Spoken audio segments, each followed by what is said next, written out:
అందరికీ నమస్కారం. రోజాస్ తెలుగు డైరీస్ ఛానల్కి స్వాగతం. ఈరోజు మనం యండమూరి వీరేంద్రనాథ్ గారు రచించిన ప్రియురాలు పిలిచే అనే నవలలోని 2వ భాగంలో ఉన్నామండి. చెవులారా వినటానికి సిద్ధం కండి. ఇంత పొద్దున్న? అవును, చాలా ముఖ్యమైన విషయం. తన ఫీలింగ్స్ని కంట్రోల్ చేసుకుంటూ అంది. ఆమె ఇప్పుడు 100% బిజినెస్ పర్సన్లా ఉంది. వరుసగా 4-5 ఫోన్లు చేసింది. ఆమె టెన్షన్ గమనించినట్టు సూర్యుడు కూడా తొందరగా బయటకు వచ్చాడు. 5:30కే వెలుతురొచ్చేసింది. ఫోన్లో మాట్లాడాక ఆమె డ్రెస్సింగ్ టేబుల్ దగ్గరికి వెళ్ళింది. అక్కడుంది ఓ చిన్న ప్యాకెట్, పక్కనే ఒక చిన్న ఉత్తరం. ఆమె ఆశ్చర్యంగా దాన్ని విప్పి చదివింది. శ్రీకళ్యాణి గారు, నమస్తే. నిన్న రాత్రి మీరు ఏ మూడ్లో నా వద్దకు వచ్చి మీ ఉద్దేశ్యం చెప్పారో నాకు అర్థం కాలేదు. మనిద్దరం ఎప్పుడు మాట్లాడుకున్నా అది సిద్ధాంత చర్చలోకో వాదోపవాదాల్లోకో అంతమవటం జరుగుతోంది. ఈసారి కూడా అదే అనుకోకపోతే ఒక్క విషయం చెబుతాను. ప్రేమంటే రాత్రి 10ంటికి పుట్టి 12ంటికి పెళ్లికి దారితీసేది కాదు. అదొక రసరమ్య రసానుభూతి. కళ్యాణిగారు, మీరు చాలా గొప్పవారు. చాలా మందిలాగా ఊరికే కబుర్లు చెప్పకుండా మీరు అనుకున్న దాన్ని చేసి చూపిస్తున్నారు. 10 మందికి తిండికి పెడుతున్నారు. 10 మందితో శభాష్ అనిపించుకుంటున్నారు. కోట్ల వ్యాపారాన్ని వేళ్లమీద నడిపిస్తున్నారు. మీ రంగంలో మీరు గొప్ప. నేను పెయింటర్ని. సూర్యోదయపు ఎరుపుని, సూర్యాస్తమైపు నారింజ రంగుని ఎలా మిళితం చేయవచ్చా అని ఆలోచిస్తూ పొద్దున్నుంచి సాయంత్రం వరకు గడిపే భావకుణ్ణి. ప్రతి మనిషికి ఒక స్వభావం, కొన్ని గుణాలు, ఇష్టాయిష్టాలు ఉంటాయి. అవతలివారికి అవి బలహీనతలుగా కనపడవచ్చు. నా భావుకత్వం మీకు నిస్తేజంగా కనపడవచ్చు. మీ రేయింబవళ కృషి నాకు మెటీరియలిజంలా కనపడవచ్చు. నిన్న రాత్రి మీరు వచ్చి వెళ్ళాక ఆలోచిస్తే నాకు ఈ సత్యం బోధపడింది. మీ ఆస్తి సంగ్రహించి నేను మీకు పాఠాలు చెప్పదలుచుకోవటం ఏమిటి? నాకు సిగ్గుగా ఉంది. వ్యాపారంలో మీరు అనుభవించే టెన్షన్తో నేనొక్కరోజు గడపవలసి వస్తే పిచ్చెక్కడం ఖాయం. నాకు ఆ గొప్పతనం గుర్తించటం పోయి మిమ్మల్ని నేను మానసికవేత్తలాగా బాగుచేయాలన్న ఆలోచన నాకు రావటమే నా బలహీనత. అందుకసలు నేనే ఒక డాక్టర్ దగ్గరికి వెళ్ళాలి. నిన్న రాత్రి మీరు తీసుకున్న నిర్ణయం గుర్తొస్తే ఈ పాటికి మీకే నవ్వు వస్తూ ఉండవచ్చు. దాన్ని ఒక చాలా సాధారణ విషయంలా మరిచిపోండి. రేపు నేను కలకత్తా వెళ్ళిపోతున్నాను. ఎలాగైనా శాంతినికేతన్లో చేరాలన్నది నా కోరిక. మీ ఆస్తి తాలూకు అగ్రిమెంట్లు, పేపర్లు ఇక్కడే వదిలేస్తున్నాను. నాకు నీ దానం అక్కర్లేదు అనకండి ప్లీజ్. మనం మంచి స్నేహితులుగా విడిపోదాం. మీరో మాట అన్నారు, గుర్తుందా? నీ పెయింటింగ్స్ నా హాలు గోడలకైతే మరింత అందాన్ని సంతరించుకుంటాయి అని. నిజమే. మన గమ్మత్తైన పరిచయానికి గుర్తుగా ఈ చిన్న బీద బహుమతిని తీసుకోండి. నా పెయింటింగ్స్. వాటిని ప్యాక్ చేయటం కోసం ఆకాశం నుంచి ముక్క కత్తిరించి ఇంద్రధనుస్సు రిబ్బనుగా కట్టి దానికి నక్షత్రాన్ని గుచ్చి ఇస్తున్నాను. కాదనకండి. కార్తికేయ. ఆమె ఉత్తరం చదవటం పూర్తి చేసింది. బల్లమీద పెయింటింగ్స్, అగ్రిమెంట్ పేపర్లు ఉన్నాయి. ఆమె అలాగే కుర్చీలో కూలబడింది. ఆమె మనసులో ఏమున్నదో గాని మొహం మాత్రం భావరహితంగా ఉంది. ఆమె చాలాసేపు అలాగే కూర్చుని ఉండిపోయింది. ఆమె ఆలోచన కార్తికేయ గురించి కాదు. కొద్దిసేపటికి మెట్ల మీద చప్పుడైంది. సత్యం హడావుడిగా లోపలికి వచ్చాడు. ఏమిటి నువ్వు చెప్పింది? నిజమేనా? మెట్లెక్కిన ఆయాసంతో వగరుస్తూ అడిగాడు. ఆమె తల పైకెత్తి టెలిగ్రామ్ కాగితం అతనికి అందించింది. కంపిస్తున్న చేతులతో అతడు దాన్ని అందుకుని చదివి మై గాడ్ అన్నాడు. ఆమె మొహం ఇంకా అభావంగానే ఉంది. దాన్ని గమనించి అతడు ఏమీ పట్టనట్టు అలా కూర్చున్నావు అన్నాడు. ఆమె అతడి వైపు ఒకసారి చూసి తల దించుకుంది. అతడు టెలిగ్రామ్ వైపు మరోసారి పరికించి నువ్వేమీ చేయవా అన్నాడు. ఆమె చివాలను కుర్చీలోంచి ఏం చేయమంటావు? ఇన్సూర్ చేయని షిప్ మునిగిపోయిందని పేపర్లో అడ్వర్టైజ్మెంట్ ఇవ్వమంటావా? 2 కోట్లు నష్టం వచ్చింది, శ్రీకళ్యాణి ఏజెన్సీ దివాలా తీసింది అని బాల్కనీలో నిలబడి వీధిలోకి అరవమంటావా? ఉన్న ఆస్తంతా అమ్మినా మరో 50 లక్షల అప్పులు మిగులుతాయి. దానికి అప్పుల వాళ్ళు కోర్టుకు వెళ్తే మనకి జైలు శిక్ష తప్పదని నట్టింట్లో కూర్చుని ఏడవమంటావా అని అరిచింది. ఆమె అంతలా అరవటం అతనెప్పుడూ చూడలేదు. ఆమె చెప్పిందంతా నిజమే. కళ్యాణి ఏజెన్సీస్ ఒక పెద్ద కాంట్రాక్ట్ ఒప్పుకుంది. ఇన్సూరెన్స్ లేకుండా ఆ సరుకు మునిగిపోయిందంటే 2 కోట్లు నికరంగా నష్టం. అన్ని వైపుల నుంచి ఒత్తిడి. ఆస్తంతా అమ్మినా అంత రాదు. రేపు సరుకు సొంతదారు కోర్టులో దావా వేస్తే కనీసం 7 సంవత్సరాలకి తక్కువ కాకుండా జైలు శిక్ష. ఇదంతా ఎలా జరిగింది? ఇన్సూరెన్స్ లేకుండా షిప్పింగ్ జరగదే స్వగతంగా అన్నాడు. జరుగదు. పొరపాటు జరగడానికి వీల్లేదు. ఇన్సూరెన్స్ చేసినట్టు నటించి చివర్లో జాగ్రత్తగా ఎవరో మోసం చేశారు. బాంబే మాట్లాడాను. తెల్లవారుజాము నుంచి ఆ పనిమీదే ఉన్నాను అన్నట్టు సాలోచనగా అన్నాడు సత్యం. నీ ఆస్తంతా ఆ కార్తికేయకి అమ్మేశావు కదూ? అవును. కాని అతడు తీసుకోలేదు. మొత్తం తిరిగిచ్చేసి పైగా ఈ పెయింటింగ్స్ని బహుమతిగా ఇచ్చి వెళ్ళిపోయాడు. ఇవ్వటం తీసుకోవటం అతనిష్టం కాదు. అంతా లీగల్గా జరగాలి. అగ్రిమెంట్ జరిగింది. కాని క్యాన్సిలేషన్ జరగలేదుగా. సత్యం దగ్గరగా వచ్చి కూర్చున్నాడు. ఒక సత్యాన్ని శోధించిన సంతోషం అతని మొహంలో స్పష్టంగా కనిపిస్తోంది. నీ ఆస్తి అంటే అందులో స్థిరాస్తులే కాకుండా అప్పులు కూడా ఉంటాయి. అన్నీ కలిపి అతను తీసుకున్నాడు. ఆమె చురుగ్గా అతని వైపు చూసింది. అతడేం చేస్తున్నాడో ఆమెకు అర్థమైంది. ఈ అప్పులకి తను బాధ్యురాలు కాదని తన లీగల్ సలహాదారు సలహా ఇస్తున్నాడు. వాడ మునిగిపోవటానికి ముందే తను కళ్యాణి ఏజెన్సీస్ని కార్తికేయకు అమ్మేసింది. కాబట్టి ఈ అప్పుకి అతనే బాధ్యుడు. తీర్చలేకపోతే అతడే జైలు శిక్ష అనుభవించాలి. ఆమె తల అడ్డంగా ఊపుతూ, నో, నేనొప్పుకోను. ఇది రాక్షసత్వం అంది. సత్యం నవ్వి, అయ్యుండొచ్చు. దానికి మరో పేరే బిజినెస్ అన్నాడు. అతడు దీనంతటికీ ఒప్పుకోకపోవచ్చు. ఈ లిటిగేషన్తో సంబంధం లేదని చాలా సులభంగా న్యాయబద్ధంగా తప్పించుకోవచ్చు అంది కళ్యాణి. అదంతా కోర్టు కదా తేల్చేది. ఇక ఈ విషయంలో నువ్వేమీ కల్పించుకోకు. సత్యం ఫోన్ దగ్గరికి వెళ్ళి ప్రతాప్ రెడ్డికి ఫోన్ చేశాడు. మొత్తం మీ డిటెక్టివ్స్ అందర్నీ పెట్టి ఆ కార్తికేయ ఎక్కడున్నాడో పట్టుకోండి. బహుశా కలకత్తా వెళ్లే రైల్లో దొరకవచ్చు. వెంటనే అతన్ని ఇక్కడికి తీసుకురండి. ఏమిటి? ఏమైంది? ఉత్సాహంగా అడిగాడు ప్రతాప్ రెడ్డి. తరువాత చెబుతాను అంటూ ఫోన్ పెట్టేశాడు సత్యం. అప్పటి వరకు ప్రేక్షకురాల్లా చూస్తున్న కళ్యాణి కల్పించుకుని, నువ్వు తొందరపడుతున్నావేమో సత్యం అంది. లేదు, ఒక లీగల్ అడ్వైజర్ హోదాలో నా పని చేస్తున్నాను. నువ్వు చేస్తున్నది నైతికంగా తప్పు, న్యాయబద్ధంగా కరెక్ట్ అన్నాడు సత్యం. అరగంటలో ప్రతాపరెడ్డి కారొచ్చి పోర్టుకోలో ఆగింది. కార్తికేయని దాదాపు రెక్క పట్టుకుని పోలీస్ ఆఫీసర్ నేరస్తుణ్ణి తీసుకుని వచ్చిన లెవెల్లో దిగాడు ప్రతాపరెడ్డి. వెరీ గుడ్, చాలా ఫాస్ట్గా పట్టుకున్నారే అన్నాడు సత్యం. ఇల్లెక్కడో పీటర్కి తెలుసు. వెళ్ళిపోవడానికి సామాన్లు సర్దుకుంటుంటే పీటర్ పట్టుకున్నాడు. ఏం చేశాడితడు? ఏదైనా దొంగతనం చేశాడా? కార్తికేయని అనుమానంగా చూస్తూ అడిగాడు ప్రతాపరెడ్డి. సత్యం మొత్తం జరిగిందంతా చెప్పాడు. అంతా చెప్పి అన్నాడు, మొత్తం ఆస్తంతా నువ్వు కొనుక్కున్నావా లేదా? కొనుక్కున్నాను. కాని తరువాత నాకే సిల్లీగా అనిపించి తిరిగి ఇచ్చేశాను. నీకెలా అనిపించింది అన్నది కాదు ప్రశ్న. శ్రీకళ్యాణి ఏజెన్సీస్ నువ్వు కొనుక్కున్నావా లేదా అది చెప్పు. కొన్నాను. నిన్న పొద్దున్నుంచి నువ్వు శ్రీకళ్యాణి ఏజెన్సీస్ ప్రొప్రైటర్వి, అవునా? అవును. ఎందుకు అడుగుతున్నారు ఇవన్నీ? నిన్న రాత్రి ఏజెన్సీ సరుకు తెచ్చే వాడ మునిగిపోయింది. ఇన్సూరెన్స్ లేదు. 2 కోట్లకు పైగా నష్టం వచ్చింది. మొత్తం ఆస్తంతా అమ్మినా అది పూడదు. 50 లక్షలకు పైగా అప్పులు మిగులుతాయి. మనకి కాంట్రాక్ట్ ఇచ్చిన వాళ్ళు కోర్టులో దావా వేస్తే 7 సంవత్సరాలకి తక్కువ కాకుండా శిక్ష పడుతుంది.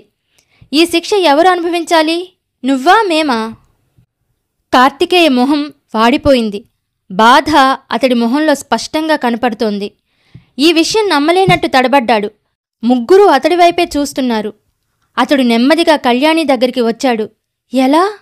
రాత్రికి రాత్రి ఆస్తంతా పోతే మీరెలా ఉంటారు అన్నాడు. ఆమెకి అతడి భావం అర్థమై వెన్నులో జలధరింపు శరీరాన్ని సన్నగా వణికించింది. అతడు ఆలోచిస్తున్నది అతని గురించి కాదు, తన గురించి ఆలోచిస్తున్నాడు. అతడు మొత్తం విషయం చెప్పేద్దామా అనుకుంది. ఆమె ఏదో అనబోతుంటే సత్యం కల్పించుకున్నాడు. ఆమె ఎలా ఉంటున్నది నీకెందుకోయ్? ఆమె వెనుక మేమంతా లేము? కళ్యాణి ఏజెన్సీస్ పోతే ఆమె బజార్ను పడుతుందా? ముందు నీ సంగతి చెప్పు. ఆమె ఆస్తులకి అప్పులకి నువ్వు అగ్రిమెంట్ వ్రాసావు కాబట్టి ఇప్పుడు అప్పుల వాళ్ళకి జవాబుదారి నువ్వే. ఆ విషయం నువ్వు ఒప్పుకుంటావా లేదా? అవును, నేనే. ఓడ మునిగిపోవటానికి ముందే అగ్రిమెంట్ అయ్యింది కాబట్టి నష్టం నీదేనా కాదా? నాదే. అప్పు చెల్లించాల్సిన బాధ్యత కూడా నాదే. రేపు కళ్యాణి గారి కోర్టుకి వెళ్ళినా కూడా నువ్వు నెగ్గలేవు. అతడు ఆశ్చర్యం చెందినట్టు కనిపించాడు. ఇంత చిన్న విషయానికి కోర్టులెందుకు? బహుశా ఇలాంటి అపాయం తొందరలో రాబోతుందనే దేవుడు శ్రీకళ్యాణి ఆస్తి అమ్మేయాలనే ఆలోచన కలిగించి ఉంటాడు. అయినా మనందరం ఉండి ఆమెను జైలుకెలా పంపిస్తాం? ఆ రిటార్ట్కి సత్యం దెబ్బతిని వెంటనే సర్దుకుంటూ, అది సరే, ఆమె గురించి కాదు, నీ గురించి చెప్పు అన్నాడు. నేను ఒప్పుకుంటానన్నానుగా. మా ఇద్దరి మధ్య జరిగింది కాంట్రాక్ట్ మాత్రమే, రిజిస్ట్రేషన్ కాదు. అయినా సరే దీన్ని ఏ కోర్టులోనూ సవాల్ చేయను. ఎందుకంటే అతనన్నాడు, న్యాయస్థానం కంటే మనస్తాపం పెద్ద శిక్ష అని వెళ్ళిపోయాడు. అదేమిటి అంకుల్, సామాన్లు మళ్లీ విప్పుతున్నావు? ఇంటిగల వాళ్ళ అమ్మాయి అడిగింది. కలకత్తా వెళ్లటం లేదమ్మా, ఇక్కడే ఉండిపోతున్నాను అన్నాడు కార్తికేయ. భలే భలే అనుకుంటూ ఆ అమ్మాయి బయటికి పరిగెత్తింది. కార్తికేయకు నవ్వొచ్చింది. ఇక్కడ అంటే ఈ ఇంట్లో అనుకుంటోంది ఆ పిల్ల. అతడు తన కుంచెలు పెయింట్లు తీస్తుండగా ఆ పాప మళ్లీ బాణంలా లోపలికి వచ్చింది. అంకుల్, నీకోసం కారొచ్చింది అంటూ అతడు విస్మయంతో, నాకోసం కారా అన్నాడు. అవును, ఇంతుంది అంది, 2 చేతులు బార్లా చాపి. కార్తికేయ ఆశ్చర్యంగా బయటికి వచ్చాడు. వీధి మొదట్లో టయోటా ఉంది. డ్రైవింగ్ సీట్ దగ్గర ఉన్న శ్రీకళ్యాణిని చూస్తూ, మీరా అన్నాడు. బిజీగా ఉన్నారా అని అడిగింది. నాలాటివాడికి బిజీ ఏమిటి? అయితే నాతో రండి, డిన్నర్కి వెళ్దాం. అతడు తలమునకలయ్యేటంత ఆశ్చర్యంతో, మీతో కలిసి డిన్నర్కా అన్నాడు. ఎలాగూ మన ఆస్తంతా అప్పుల వాళ్లకే కదా, అది పోయే లోపల మనం వీలైనంత ఖర్చు పెట్టడం మంచిది. అఫ్కోర్స్ నేనిలా మాట్లాడితే మళ్లీ మీరు నైతిక విలువలు, మానసిక సంస్కారం వగైరాల గురించి చెబుతారేమో. రండి, తొందరగా వెళ్దాం అంది. కారు మెత్తగా వెళుతోంది. ఏమైనా మాట్లాడండి. అతడు నవ్వి, నేనింకా ఆశ్చర్యం నుంచి తేరుకోలేదు. మీరు మా ఇంటికి రావటం ఏమిటి, నన్ను డిన్నర్కి తీసుకెళ్లటం ఏమిటి అన్నాడు. ఇందులో ఆశ్చర్యం ఏముంది? ఆశ్చర్యం కన్నా భయం ఎక్కువ. మీతో మొదలైన ప్రతి సంఘటన నన్ను ఒక ఊహించని మలుపులోకి తోసేస్తోంది. ఇదే ఆఖరి మలుపులేండి, కారు హోటల్లోకి తిప్పుతూ అంది. ఈ రాత్రి తరువాత నా తరపు నుంచి మీకేమీ థ్రిల్స్ ఉండవు అంటూ కారు ఆపింది. ఆమె తప్పు చెప్పింది. వారి జీవితపు అతి ముఖ్యమైన మొట్టమొదటి మలుపు ఆ హోటల్లోనే అరగంట తరువాత జరిగింది. Call from Bombay sir. Operator గొంతు టెలిఫోన్లో పలికింది. ప్రతాప్ రెడ్డి ఫోన్ అందుకున్నాడు. క్షణం తరువాత అట్నుంచి ఒక బొంగురు గొంతు వ్యక్తి లైన్లోకి వచ్చాడు. Mister Reddy speaking. Srikalyani agency తాలూకు షిప్ మునక గురించి ఎంక్వైరీ చేయమన్నారు కదూ? ఇన్సూరెన్స్ కట్టకపోవటం వెనుక ఎవరి హస్తం ఉందో ఎంక్వైరీ చేయమన్నాను.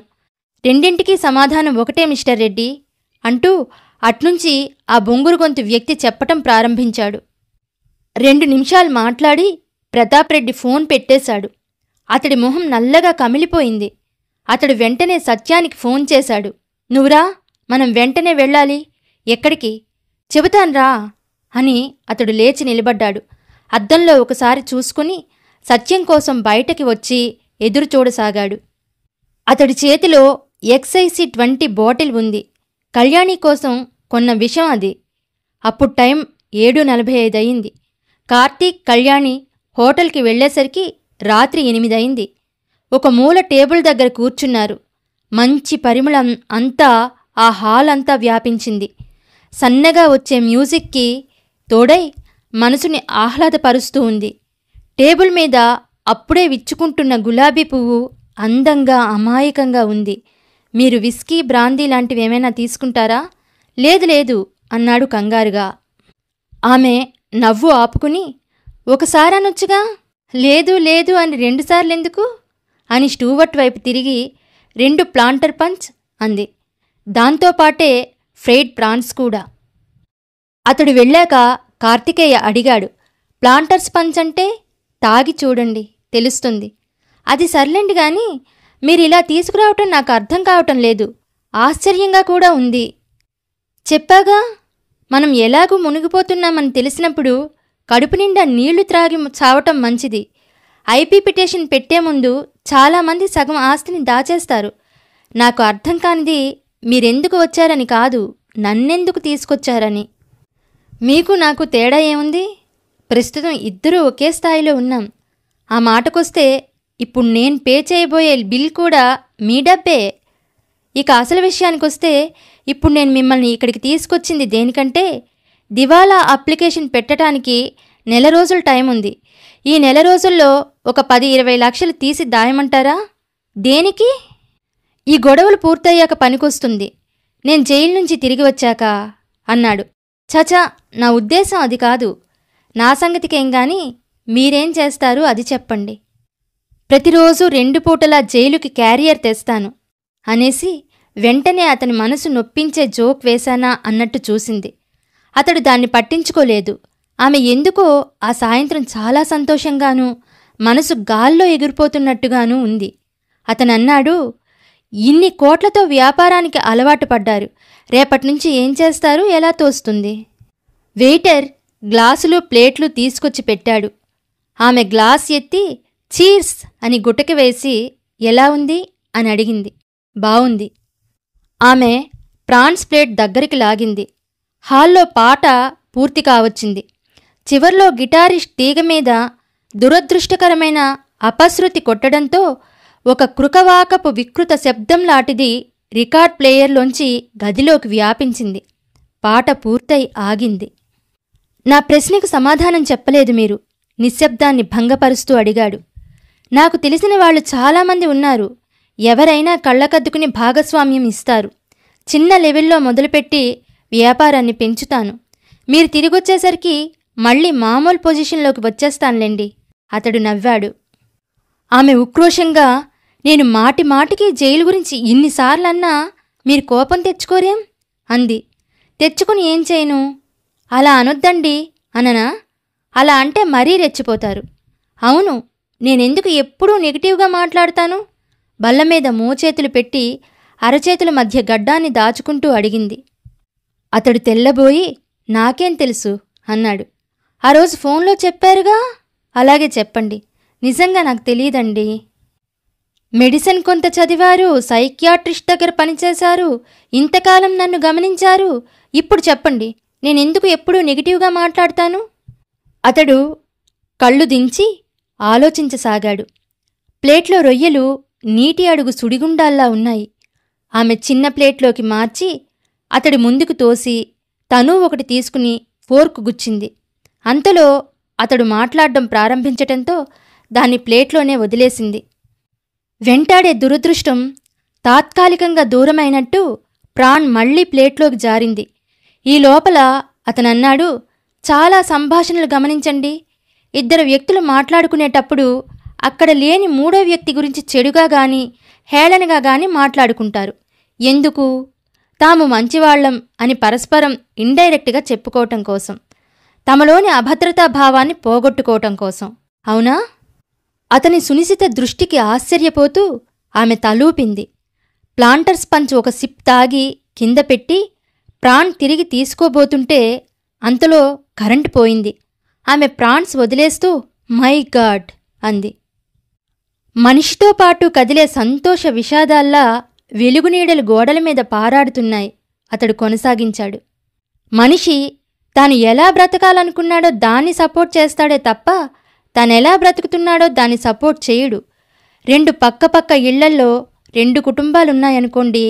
అందులో ఒక మగవాడికి రహస్యంగా 2వ భార్య ఉన్నదన్న వార్త బయటకొస్తే పక్క ఓటాలో మగవాడు తన భార్య దగ్గర అతన్ని తిడతాడు. ఇతడికి వేరే ఇంకో భార్య ఉన్నా సరే. ఆమె గట్టిగా నవ్వింది. ఆమె అంత గట్టిగా నవ్వటం చాలా అరుదు. బోరు కొడుతున్నానా అన్నాడు. లేదు లేదు, చెప్పండి ఉత్సాహంగా అంది. ఆమె మనసులో ఒక భావం క్రమంగా రూపుదాల్చుకుంటుంది. బయట జనరేటర్ ఆన్ చేసినట్టున్నారు. చల్లటి గాలి వస్తోంది. మనిషి అదృష్ట దురదృష్టాలని పరీక్షించే జూతపు గవ్వల్లా ప్లేట్లో ప్రాన్స్ అలాగే ఉన్నాయి. పైన నేను చెప్పిన 2 ఉదాహరణలు తమ మీద తమకి నమ్మకం లేని మనుష్యుల గురించి. ఎప్పుడైతే తన మీద తనకి నమ్మకం కుదురుతుందో మనిషి తన సిద్ధాంతాన్ని బయటికి వెల్లడి చేయటం ప్రారంభిస్తాడు. ఇది సమాజానికి నచ్చదు, అంత నెగిటివ్గా చిత్రీకరిస్తుంది. ఆ మనిషి కూడా దాన్ని ఒక క్వాలిఫికేషన్గా తీసుకుంటాడు. ప్రస్తుతం మీరు ఆ స్థితిలోనే ఉన్నారని నా ఉద్దేశ్యం, కాస్త ఓవర్డోస్లో. ఆమె మనసు క్లియర్ అయింది. తను చెప్పదలుచుకున్న సమయం ఆసన్నమైంది. తన నాటకం గురించి, అతనితో పెళ్లి విషయంలో చెప్పిన అబద్ధం గురించి. ఈ విధమైన నెగిటివ్నెస్ బహిర్గతం చేసేవారు అవతలి వాళ్ళకి ఓ పట్టాన అర్థం కారు. ఎందుక్కారు? మీరు అర్థం చేసుకుంటారు. కార్తికేయ చేసుకోకపోతే ఇంకెవరూ చేసుకోరు అనుకుంటూ ఆమె ఫోర్క్తో ప్రాన్ నోటి దగ్గరకు తీసుకుంది. దానిమీద మసాలా జీవితం మీద మృత్యువు జల్లిన నల్లని మరకలా ఉంది. ఆమె అంది, ఇప్పుడు నేను మిమ్మల్ని ఈ హోటల్కి తీసుకొచ్చిన అసలు కారణం చెబుతాను. నా ఆస్తి అదే, ఆమె ఆగి ప్రాణ్ నోట్లో పెట్టుకుంది. అంతే, ఆమెకు పొలమారింది. గుటక వేసి మంచినీళ్లు తాగింది. అయినా దగ్గు తగ్గలేదు. కార్తికేయ నాప్కిన్ అందించాడు. ఆమెకు కళ్ళు తిరుగుతున్నట్టు అనిపించింది. బల్ల అంచు పట్టుకోవాలని ప్రయత్నించింది. అందలేదు. ముందుకు తూలింది. కార్తికేయ కంగారుగా కళ్యాణి అంటున్నాడు. అది మాత్రం తెలుస్తోంది. తన వైపు పరిగెత్తుకు వస్తున్న హోటల్ సిబ్బంది, లేచి నిలబడుతున్న కస్టమర్లు మసగ్గా కనబడుతున్నారు. నాలుకను 2 వేళ్లతోనూ పట్టుకుని ముందుకు లాగుతున్నట్టు, నరాల్ని మెలిపెడుతున్నట్టు, శరీరాన్ని పెనంలో వేసి వేపుతున్నట్టు ఆమె కనుగుడ్లు రెప్పలపైకి వెళ్లాయి. గొంతులో శబ్దం దిగంతాలకు పాకి నిశ్శబ్దంలోకి మునిగిపోయింది. క్షణంలో ఆమెకు స్పృహ తప్పింది. ఐయామ్ సోరీ మిస్టర్ సత్యం. విషాహారం తినటం వల్ల ఆమెకి ఈ విధంగా వాతం వచ్చింది. ఆమె తిన్న రొయ్యలు విషపూరితమైనవి. ఎప్పటికి తగ్గుతుందంటారు డాక్టర్? చెప్పలేము. సంవత్సరం పట్టవచ్చు, లేక 10 సంవత్సరాలు పట్టవచ్చు. జీవితాంతం బాగుపడకపోవచ్చు. నరాల సిస్టం పూర్తిగా దెబ్బతిన్నదన్నమాట. పడిపోకుండా ఉండటం అదృష్టం. కేవలం విషాహారం తినటం వల్ల కాళ్ళు చేతులు పడిపోయే అవకాశం ఉందా? చాలా రేర్ కేస్ ఇది సత్యం. ఆ రొయ్యల మీద ల్యాబ్ రిపోర్ట్ కూడా వచ్చింది. అందులో విషం కెమికల్ పరీక్షలకు కూడా దొరకటం లేదు. సముద్రంలో ఏ భాగంలో పట్టుకున్నారో గాని రొయ్యలు చాలా అపాయకరమైనవి. సత్యం తన మొహంలో భావం కనపడకుండా, ఎంత ఖర్చైనా పర్వాలేదు డాక్టర్, మా కళ్యాణి బాగుపడాలి అన్నాడు. ఇక్కడ ఈ సంభాషణ జరుగుతున్న సమయానికి లోపల శ్రీకళ్యాణి మంచం మీద నుంచి కిటికీ గుండా బయటకు చూస్తోంది. ఆమె మొహం రక్తం లేనట్లు తెల్లగా పాలిపోయి ఉంది. కార్తికేయ ఆమెని అనునయిస్తున్నట్టు, బాధపడకండి అన్నాడు. అన్నాడేగాని ఆమె మానసిక ఉద్విగ్నత గురించి అతను ఊహించగలడు. చలాకీగా తిరుగుతూ, కిందవాళ్లతో పనులు చేయించుకుంటూ, కోట్లతో వ్యాపారాన్ని నిర్వహించే అమ్మాయి ఒక్కసారిగా ఇలా పడకని ఆశ్రయించవలసి రావటమంటే అది ఎంత షాకో అతడు ఊహించగలడు. ముందుకు వంగి, ఈ సమయంలో ఏం చెప్పినా అది ఓదార్పుగానూ వైరాగ్యంగానూ తోచవచ్చు. నేను చెప్పగలిగేది ఒక్కటే కళ్యాణి, జీవితంలో ఎత్తుపల్లాలు అనేవి సర్వసామాన్యం. కష్టం వచ్చినప్పుడే మనం మరింత ధైర్యంగా ఉండాలి. ఇదంతా మీకు తెలియంది కాదు. ఆమె నెమ్మదిగా తలెత్తి చూసింది. నిజమే, ఎత్తుపల్లాలు తప్పవు. కాని ఇది నేను అధిగమించలేనంత ఎత్తు, నేను ఊహించలేనంత పల్లం అంది. అలా అనుకోవటం ఎందుకు? మెడిసిన్ చాలా అభివృద్ధి చెందింది. తొందరలోనే బాగుపడే అవకాశం ఉంది కూడా. నేను డాక్టర్తో మాట్లాడాను క్లుప్తంగా అంది. నాతో అబద్ధం చెప్పే ధైర్యం డాక్టర్కి లేదు. అతడికి ఏం చెప్పాలో తోచలేదు. నిశ్శబ్దం కూడా భయపెట్టగలదని మాత్రం అర్థమైంది. ఆమె తన చేతుల వైపు చూసుకుంది. తోటకూర కాడల్లా వేలాడుతున్నాయి. నవ్వుతూ అంది, తీరిక సమయాల్లో ఏం చెయ్యాలా అని నేను మొన్నటి వరకు చాలా విసుక్కునేదాన్ని. ఇప్పుడు నాకు భలే టైంపాస్. అతడు తలెత్తి ఆమె వైపు బ్లాంక్గా చూశాడు. ఆమె తన అచేతనామయ శరీరాన్ని తనే ఒక ప్రేక్షకురాల్లాగా చూసుకుంటూ అన్నది, కాలి బొటనవేలు, చేతి చిటికినవేలు కదపగలనా అని నాలో నేనే పందెం వేసుకుంటూ గంటలు, రోజులు, సంవత్సరాలు గడపొచ్చు. అతడు వణికిపోయాడు. ఒక చిన్న వాక్యంలో తన భవిష్యత్ జీవితాన్ని ఇమిడ్చి ఆమె చెప్పిన ఆ 2 వాక్యాలు అతడిలో ఫిలాంథ్రఫిస్ట్ని నిద్రలేపాయి. గుండె నిండగొట్టుకుంటూ అనుభూతి శూన్యత్వంతో ఆర్ద్రతా రాహిత్యంగా బ్రతకనేలా సందిగ్ధం మంచులా కరిగి మానవత్వం పువ్వులా విచ్చుకున్న వేళ అతడు లేచి ఆమె దగ్గరగా వంగాడు. అనురాగంతో నుదుటిమీద, ఆప్యాయతతో అధరం మీద, అభిమానంతో చెక్కిలిమీద, ఆర్తితో కళ్లమీద, ఆత్మీయతతో నాసికమీద, జాలితో పాపిడిమీద, ప్రేమతో కనుబొమ్మల మీద ముద్దు పెట్టుకుని, నేను నిన్ను పెళ్లి చేసుకుంటాను కళ్యాణి అన్నాడు. ఆ అనూహ్య దిగంతాహ్వాన ప్రేమమయ రవళికి ఆమె విభ్రమురాలైంది. చెట్టునుంచి జారే ప్రతి శిథిలపత్రము వ్యధ కాదు, జారిపోయిన కథ కాదు, కొత్త చిగురికి చోటిచ్చే ప్రయత్నం. నీ స్నేహం జాబిల్లిగా విరిసి, నీ తోడు వెన్నెలగా కురిసి, దరిని నీ ప్రేమ నిండు గోదారిగా ఝరిసి, ఆ ఉప్పెనలో ఆనందంగా కొట్టుకుపోతాను. అంతు తెలియని యాత్రలో, మలుపులో ఏముందో అన్న ఆత్రమామెని సంశయపరుస్తుండగా ఆమె కానీ అంది. అతడు దాన్ని వేరే విధంగా అర్థం చేసుకున్నాడు. నీకు డబ్బు లేదని, దేనికి కొరగాని దాన్నని అదేగా నీ అనుమానం? నువ్వు నాకు అలాగే కావాలి కళ్యాణి. నీ ఆస్తితోగాని, నీ డబ్బుతోగాని నాకు సంబంధం లేదు. నన్ను పెళ్లి చేసుకుంటావా అని నువ్వు అడిగిన రోజు నేనందుకే భయపడి ఉత్తరం రాసిపెట్టి వెళ్ళిపోయాను. నేను నిన్ను కష్టపడి పోషించుకుంటాను కళ్యాణి. ఉన్నంతలో పెద్ద డాక్టర్లకే చూపిద్దాం. అదృష్టం ఏదో ఒకరోజు మన తలుపు తట్టకపోదు. అంతవరకు మాత్రం ఆస్తి పోయిందని, శరీరం స్వాధీనంలో లేదని నువ్వు కృంగిపోకు. నీకు నేనున్నానని నమ్ము. ఆమె నీటి కళ్లతో అతడి వైపు చూసింది. నరాలు చచ్చుబడి మనిషి జీవోత్సవం అవుతున్నప్పుడు రాలేదు. డాక్టర్ తనని ఇప్పట్లో బాగుపడవు అన్నప్పుడు రాలేదు. కన్నీళ్లు ఇప్పుడొచ్చాయి. ఈ మాటలకొచ్చాయి. వెన్నెల మాట్లాడినట్లు, సెలయేరు పెదవి విప్పినట్టు, పుప్పుడి పలకరించినట్లు, మలయమారుతం మంద్రధ్వని చేసినట్టు, మహనీయుడు మంత్రపుష్పం చదివినట్టు ఆ మాటలకి ఆమెకి కన్నీళ్లు వచ్చాయి. అయ్యో, ఆస్తి ఎక్కడికి పోలేదు అంది ఏడుస్తూ. నేను మిమ్మల్ని సరదాగా పరీక్షించాను. అతడు తెల్లబోయాడు. అంటే శ్రీకళ్యాణి సిరికళ్యాణే? ఆమె అన్నది, మీరు నా ఆస్తంతా కొనుక్కున్న రోజు మీ మీద సరదాగా ఎలా దెబ్బతీయాలా అని ఆలోచించాను. ఒక ఆలోచన వచ్చింది. అర్ధరాత్రి మీ దగ్గరకు వచ్చి పెళ్లి చేసుకుంటారా అని అడిగాను. మీరు జవాబు చెప్పలేదు. అంతకుముందు ఆ రాత్రే బాంబే ఫోన్ చేసి షిప్ మునిగిపోయిందన్న వార్త పంపమన్నాను. నేను అడిగిన వెంటనే పెళ్లికి ఒప్పుకుంటారనుకున్నాను. మరుసటి రోజు నేను బికారి అయ్యానన్న వార్త తెలిసి పెళ్లికి వెనుకాడుతారని, అప్పుడు నేను మిమ్మల్ని గెలిచినట్టు అవుతుందని అనుకున్నాను. కానీ మీరు పెళ్లికి ఒప్పుకోలేదు. ఆస్తి నాకు తిరిగి వ్రాసి వెళ్ళిపోయారు. అంతలో సత్యం ఇంకో విషయం చెప్పాడు. అప్పులవాళ్లు కోర్టుకెడితే జైలు పాలవ్వాల్సి వస్తుందని. అప్పుడైనా మీరు నాకు ఈ అప్పులకి సంబంధం లేదంటారేమో అనుకున్నాను. ఎప్పటికప్పుడు చూసావా, విషయం తన వరకు వస్తే మనిషి ఎలా మాట తప్పుతాడో. ఈ ప్రపంచంలో డబ్బుకున్న విలువ దేనికీ లేదు అని మీకు చెప్పటం కోసం ఇన్ని రకాలుగా పందాలు కట్టాను.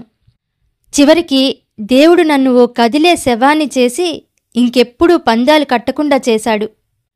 ఒకప్పుడు తలెత్తి ధీమాగా ఎవరో మొగాణ్ణి నన్ను నా ఆస్తిని స్వీకరించు అందామనుకున్నాను. అంత ధీమా పనికిరాదంటూ మళ్లీ తలెత్తకుండా మెడలో నరాలు విరగ్గొట్టాడు దేవుడు. ఇప్పుడిక మీతో సేవ చేయించుకుంటూ అనుక్షణం నాలో నేనే. అతడి చెయ్యి ఆమె నోటిమీద పడింది. ఇక ఆపు అన్నట్టు. ఒక షరతు మీదే నేను నిన్ను పెళ్లి చేసుకుంటాను అన్నాడు.